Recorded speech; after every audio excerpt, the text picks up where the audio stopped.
अब हम देखेंगे कि प्रोनाउंस में किस तरह से चेंज होता है। तो let's move to changes in pronouns. तो इसके लिए आपको मालूम होना चाहिए कि प्रोनाउंस 3 तरह के, फर्स्ट पर्सन, सेकंड पर्सन और थर्ड पर्सन हम देखेंगे कि 3 तरह के ये होते हैं। तो फर्स्ट पर्सन क्या होता है?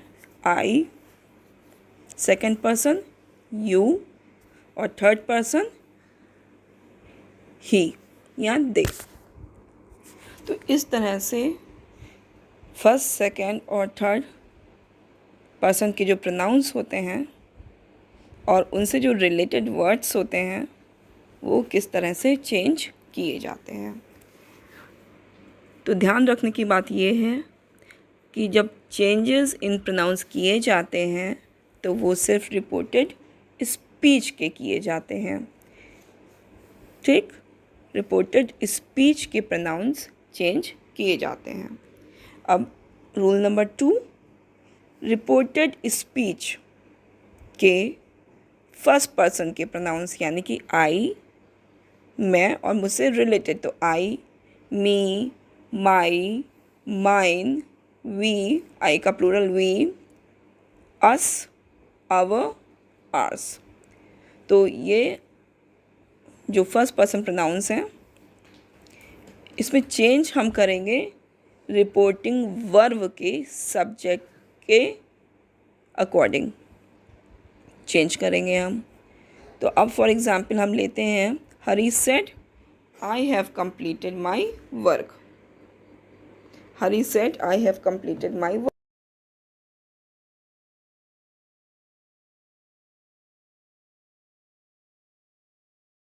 टेंस चेंज होगा हैड कंप्लीटेड और माई की जगह हिज वर्क।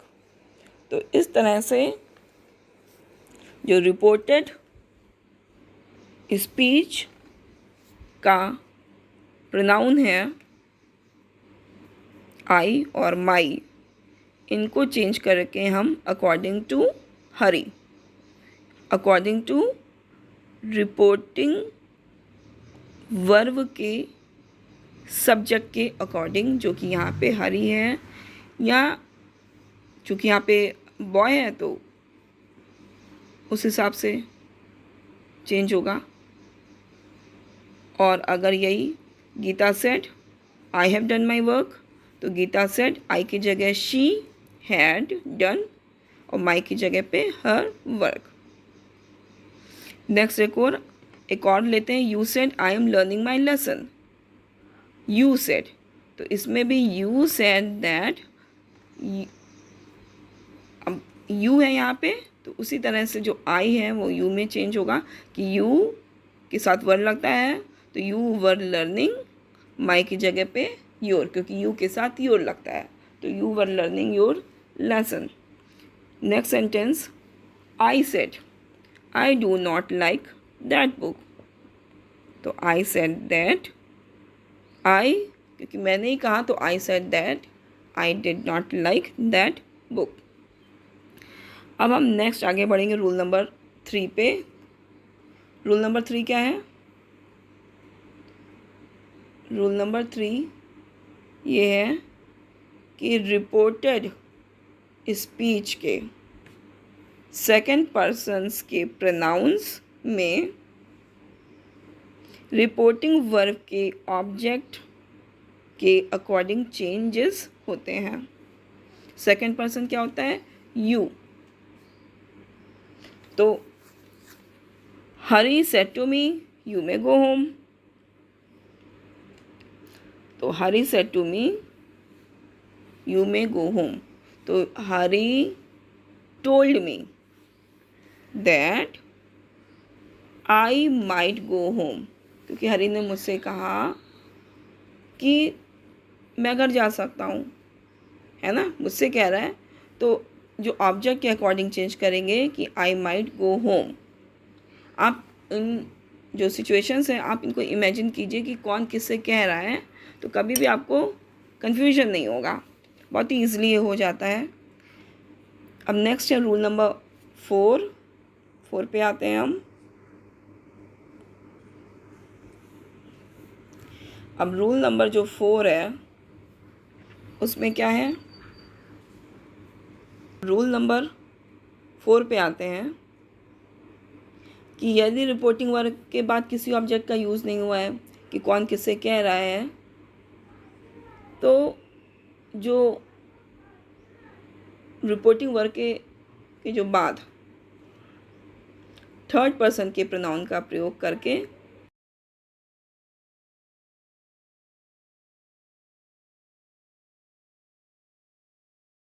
स्पीच के सेकंड पर्सन के प्रोनाउन को थर्ड पर्सन में चेंज करते। तो ये आप एग्जांपल से समझिए तो समझ में आएगा कि जैसे Ram said you should work hard, तो राम टोल्ड हिम, तो राम सेड, यहाँ पे कोई ऑब्जेक्ट नहीं है, तो आप यहाँ पे कंसिडर कर लें कि यहाँ पे थर्ड पर्सन है। तो जैसे Ram said to them, Ram told him you should work hard, तो यहाँ पे यू की जगह that he should work hard. तो इस तरह से यहाँ पे ये चेंज। अब इस तरह से आगे बढ़ते हैं रूल नंबर 5 कि डायरेक्ट से इनडायरेक्ट बनाते समय रिपोर्टेड स्पीच में आए हुए थर्ड पर्सन के प्रोनाउंस यानी कि he, she, it, they, his, her, its, their, him, them में कोई भी चेंज नहीं होता है।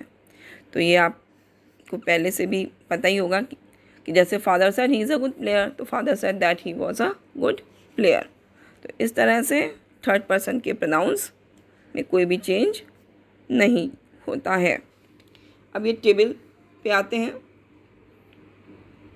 कि प्रोनाउंस में जो चेंजेस होते हैं उसके लिए आप टेबल ध्यान से समझिए।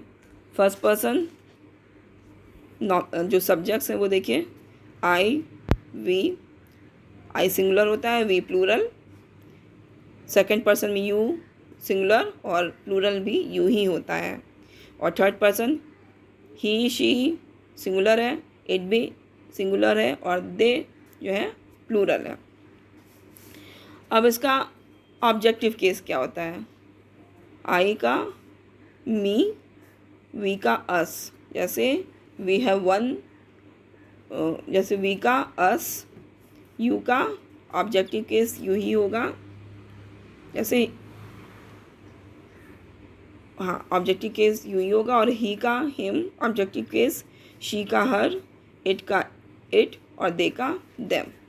अब पॉसेसिव क्या होगा, my mine, I have done my work, we का अवर, यू का your, you have completed your work, yours, he का his, he has completed his work, और शी का ऐसे ही हर या हर्स, इट का इट्स और दे का देयर या देयर्स।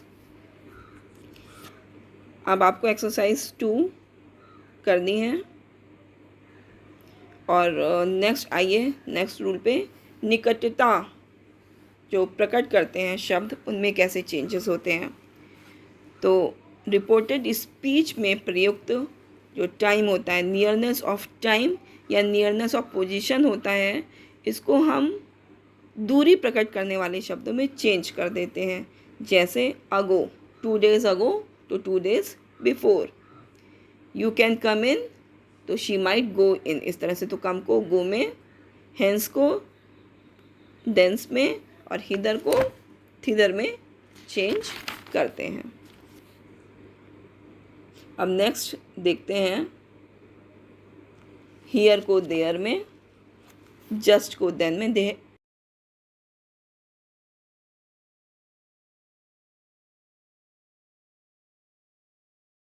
देयर वर्क देन, तो इस तरह से जस्ट को देन में, नाउ को देन में, दिस को दैट, दिस को दोज, दस को सो में, टुनाइट को दैट नाइट में, टुडे को दैट डे में, टुमारो को द नेक्स्ट डे या फॉलोइंग डे में, यस्टरडे को द प्रीवियस डे या the day before, last night को उसी तरह से प्रीवियस नाइट या प्रीवियस वीक, जैसे भी हो, तो लास्ट का प्रीवियस और नेक्स्ट का द नेक्स्ट वीक तो द फॉलोइंग वीक, तो नेक्स्ट को फॉलोइंग में। यस्टरडे मॉर्निंग उसी तरह से यस्टरडे तो द प्रीवियस मॉर्निंग। तो ये इसके एग्जाम्पल्स हैं। जैसे Ram said to me I am reading a book now, Ram told me that he was reading a book then. अब रूल नंबर 2 नीचे ये, यदि दिस हियर नाउ किसी ऐसी व्यक्ति को, वस्तु को, किसी ऐसी वस्तु को या स्थान को या समय को इंडिकेट करता है, तो जो स्पीकर के सामने होती है वो चीज़, तो इनमें हम चेंज नहीं करते हैं। जैसे कि Shyam said this is my pen, तो Shyam said that this was his pen, तो दिस की जगह यहाँ पर दैट नहीं करते हैं क्योंकि उसके वो सामने वो पेन होगा। ठीक है, तो आपको प्रैक्टिस के लिए एक्सरसाइज 3 करिए, आप एक्सरसाइज 4 करिए। अब आगे बढ़ते हैं हम। ये आपका रूल नंबर 3 आगे, कि यदि इन्वर्टेड कॉमास के अंदर किसी को एड्रेस किया जा रहा है तो उसको हम सब्जेक्ट में बदल देते हैं। इसे आप ध्यान रखिएगा कि इन्वर्टेड कॉमास के अंदर हम किसी को एड्रेस कर रहे हैं तो उसको हम ऑब्जेक्ट में बदल देते हैं या फिर उन्हें एड्रेस एस के बाद रखते हैं। जैसे एग्जाम्पल समझिए, डायरेक्ट सेंटेंस है, the old man said to me gentleman I can not walk well, तो इसका इनडायरेक्ट बनेगा addressing me as gentleman the old man said that he could not walk well. तो ये आपको याद रखना होगा कि उसको हम ऑब्जेक्ट में बदल देते हैं या फिर एड्रेसिंग एस करके चेंज करते हैं। अब नेक्स्ट है रूल नंबर 4, रिपोर्टिंग स्पीच में थैंक यू का प्रयोग होता है अगर, तो क्या करेंगे। जैसे Rita said to the teacher thank you for your help, तो Rita respectfully thanked the teacher for his.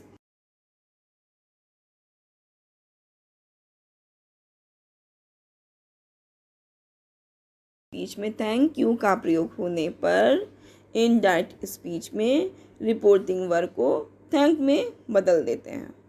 और इसी प्रकार से यदि होप है, रिपोर्टेड स्पीच में प्रयोग किया गया होप है, फील है, तो इनको भी हम रिपोर्टिंग वर्ब बना देते हैं। जैसे Arun said I feel sorry for what I have done, तो अरुण फील सॉरी, तो यहाँ पे इसको ले आएंगे हम आगे, तो Arun felt sorry for what he had done. अब अगला जैसे hope, Rita said I hope my friend will come today, तो Rita hope that her friend would come that day. Rule number 5, कभी कभी रिपोर्टेड स्पीच में कुछ नाउन्स वोकेटिव केस में आ जाते हैं। इनडायरेक्ट नरेशन में परिवर्तन करते समय वो रिपोर्टिंग वर्ब के ऑब्जेक्ट बन जाते हैं। जैसे द टीचर सेड राजू, ठीक है, द टीचर सेड, तो यहाँ पे क्या है कि रिपोर्टेड स्पीच में कुछ नाउन्स, नाउन है राजू, वोकेटिव केस में आया है राजू, तो इसको क्या करेंगे, जब हम इसको इनडायरेक्ट नरेशन में बदलेंगे तो ये हम बना देंगे इसको रिपोर्टिंग वर्ब का ऑब्जेक्ट। तो जैसे the teacher said Raju I shell give you a book, तो इनडायरेक्ट बनेगा द टीचर्स टोल्ड राजू, तो जो वोकेटिव केस में है, जो नाम है, उसको ले आए कि द टीचर ने राजू को कहा that he would give him a book. तो इस तरह से ये चेंजेस होंगे। तो आप इनको एक बार फिर से पढ़ लीजिएगा, समझ लीजिएगा, और जो एक्सरसाइज हैं वो आप सॉल्व कीजिए और आपको समझ में आ जाएगा।